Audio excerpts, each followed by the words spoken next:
Hello friends, সবাই ভালো আছো তো? Welcome to my channel. সদাব্যস্ত কলকাতার বুকে ডালাহসিতে ঠিক রাজভবনের পাশে মনোমুগ্ধকর প্রাকৃতিক পরিবেশে ঘেরা এই সেন্ট জন চার্চ। এই চার্চটি শোভাবাজার রাজবাড়ির দান করা স্থানে তৈরি হয়েছে। এর প্রবেশ মূল্য মাত্র 10 টাকা। সত্যি চোখ মুগ্ধ এবং মন শান্ত হয়ে যায় এই সংস্পর্শের সান্নিধ্যে এসে। ব্রিটিশ স্থাপত্যের বৈশিষ্ট্য এই বৃহদাকার থাম। এই মুহূর্তে চার্চের বাইরে কিছু কাজ চলছে আরো সুন্দর করে তোলার জন্য এটাকে। আর বাইরে পিছন দিকের খুব সুন্দর পার্কিং এর ব্যবস্থাও রয়েছে। এই প্রেয়ার রুমের ভেতরে যেন একটা আলাদাই অনুভূতি। সুন্দর পবিত্র এক স্থান, মন শান্ত হয়ে যায়।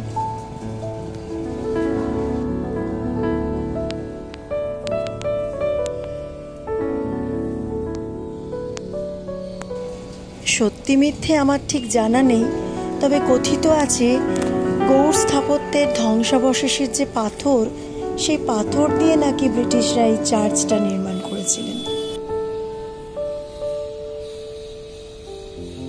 সুন্দর কারুকার্য এবং বিভিন্ন নথি দিয়ে সাজানো এই চার্চটি। এখন এই প্রেয়ার রুম ফাঁকা, তবে 25শে ডিসেম্বর যীশু খ্রিস্টের জন্মদিনে এটা ভক্তদের সমাগমে একদম ভরে ওঠে। চারিদিকে কত কথা লেখা।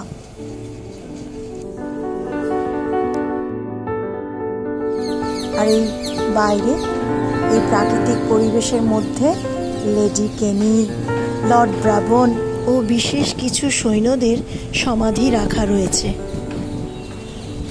চারিদিকে খুব সুন্দর প্রাকৃতিক পরিবেশ। বন্ধুরা, সময় করে পারলে কলকাতায় গেলে এক ঝটিকা সফরে ঘুরে এসো এই সেন্ট জন চার্চ। আবার দেখা হচ্ছে পরের কোনো ভিডিওতে। বাই।